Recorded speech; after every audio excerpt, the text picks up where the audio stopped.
Bismillahirrahmanirrahim. Assalamualaikum warahmatullahi wabarakatuh.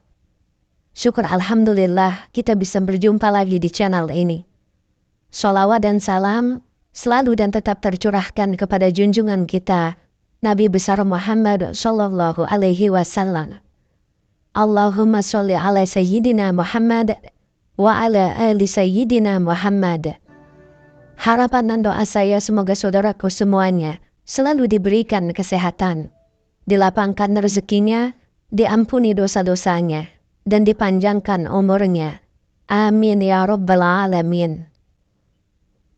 Sahabat beriman yang dirahmati Allah, setiap manusia tidak akan luput dari dosa, entah itu dosa besar atau dosa kecil. Hanya saja, agar dosa yang diperbuat bisa diampuni adalah salah satunya yaitu dengan berdoa. Dari Anas bin Malik radhiyallahu anhu berkata, saya mendengar Rasulullah pernah bersabda, Allah subhanahu wa ta'ala berfirman, wahai anak Adam, selama engkau berdoa kepadaku dan selama engkau berharap kepadaku, maka aku akan mengampuni dosa-dosa yang ada pada dirimu dan aku tidak peduli. Wahai anak Adam, kalau seandainya dosa-dosamu sangatlah banyak sampai ke awan yang ada di langit, kemudian engkau meminta ampun kepadaku, maka aku akan mengampuni engkau. Wahai anak Adam, kalau seandainya engkau datang kepadaku dengan membawa dosa-dosa sebesar bumi, kemudian engkau bertemu dengan aku dalam keadaan tidak berbuat syirik kepadaku sama sekali, maka aku akan mendatangi engkau dengan ampunan pula sebesar bumi. Hadis riwayat Tirmizi. Hadis di atas menjelaskan tentang betapa agungnya sifat Maha Pengampun yang dimiliki oleh Allah atas semua dosa-dosa yang telah diperbuat oleh manusia. Meskipun perbuatan dosa yang dilakukan manusia sangat besar, sebesar bumi atau setinggi langit, akan tetapi jika manusia tersebut bertaubat dengan sebenar-benarnya kepada Allah, maka niscaya Allah akan mengampuni dosa-dosa tersebut. Arti dari taubat yang sebenar-benarnya adalah bahwa manusia tersebut menyesali, meninggalkan, serta berjanji untuk tidak mengulangi lagi perbuatan dosa yang pernah ia lakukan. Sahabat beriman, lantas, adakah dosa-dosa yang dilakukan manusia? Akan tetapi, Allah tidak akan mengampuni dosa-dosa tersebut. Yang pertama adalah syirik. Syirik merupakan perbuatan yang menyekutukan Allah dengan sesuatu, misalnya dengan berhala maupun makhluk-makhluk ciptaannya. Orang yang melakukan dosa syirik disebut musyrik. Syirik digolongkan menjadi dosa yang sangat besar, dan Allah tidak akan mengampuni dosa ini. Hal ini sebagaimana firman Allah subhanahu wa ta'ala. Allah tidak akan mengampuni dosa syirik atau mempersekutukan Allah dengan sesuatu, dan Dia mengampuni dosa selain itu bagi siapa yang Dia kehendaki. Dan barang siapa yang mempersekutukan sesuatu dengan Allah, maka sungguh dia telah tersesat jauh sekali. Quran Surah An-Nisa ayat 116. Lalu yang kedua, menuduh wanita solehah telah berbuat zina. Zina merupakan perbuatan bercampurnya laki-laki dan perempuan, tanpa adanya ikatan pernikahan.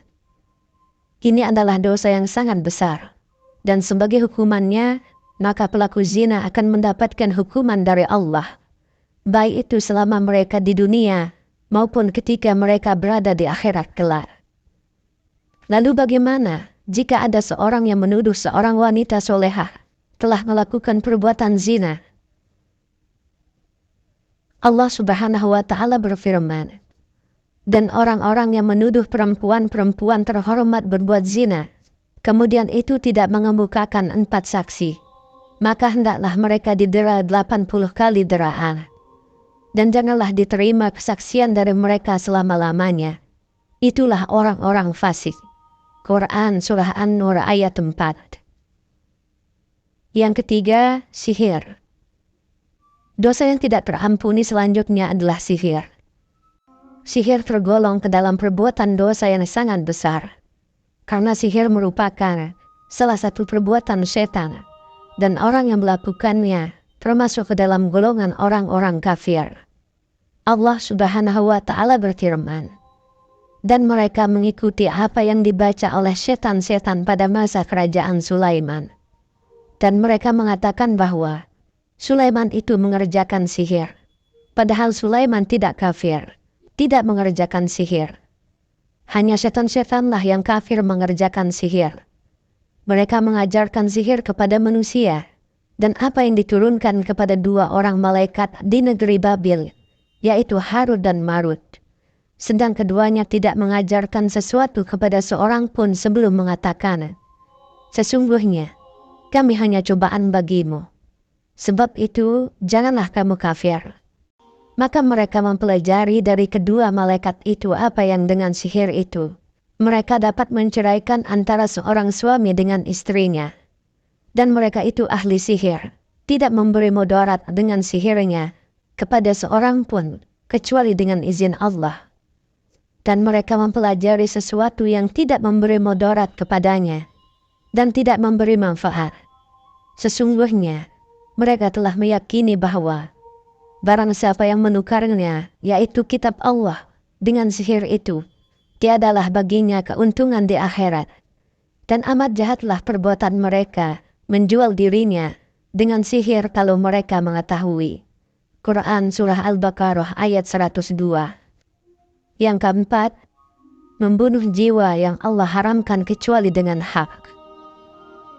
Maksudnya adalah, manusia, baik itu muslim maupun non-muslim, haram untuk dibunuh tanpa adanya alasan yang dibenarkan oleh syariat. Hal ini sebagaimana firman Allah Subhanahu wa Ta'ala, dan janganlah kamu membunuh jiwa yang diharapkan Allah untuk membunuhnya, kecuali dengan sesuatu sebab yang benar. Quran Surah Al-An'am ayat 151. Barang siapa yang membunuh seorang manusia, bukan karena orang itu membunuh orang lain, atau bukan karena membuat kerusakan di muka bumi, maka seakan-akan dia telah membunuh manusia seluruhnya. Quran Surah Al-Ma'idah ayat 32. Lalu yang kelima, memakan harta anak-anak yatim. Memakan harta yang menjadi hak anak yatim dengan cara yang batil adalah termasuk perbuatan zalim. Dan itu merupakan dosa yang sangat besar. Hal ini sebagaimana firman Allah Subhanahu wa Ta'ala, dan berikanlah kepada anak-anak yatim itu harta-harta mereka. Dan janganlah kalian mengganti yang baik dengan yang buruk. Jangan mencampurkan harta mereka ke dalam harta kalian. Sesungguhnya, perbuatan itu merupakan dosa yang besar. Quran Surah An-Nisa ayat 2. Sesungguhnya, orang-orang yang memakan harta anak yatim secara zalim, sebenarnya mereka itu menelan api sepenuh perutnya. Dan mereka akan masuk ke dalam api yang menyala-nyala, yaitu neraka. Quran Surah An-Nisa ayat 10. Kemudian yang keenam, meninggalkan peperangan, yaitu jihad. Para ulama sepakat bahwa meninggalkan medan perang, yaitu jihad adalah salah satu bentuk perbuatan dosa besar. Allah Subhanahu wa Ta'ala telah berfirman terkait hal ini. Hai orang-orang yang beriman, apabila kamu bertemu dengan orang-orang kafir yang sedang menyerangmu, maka janganlah kamu membelakangi mereka, yaitu mundur. Barang siapa yang membelakangi mereka, yaitu mundur waktu itu, kecuali berbela untuk siasat perang, atau hendak menggabungkan diri dengan pasukan yang lain, maka sesungguhnya orang itu kembali dengan membawa kemurkaan dari Allah. Dan tempatnya ialah neraka jahanam, dan amat buruklah tempat kembalinya. Quran Surah Al-Anfal ayat 15-16.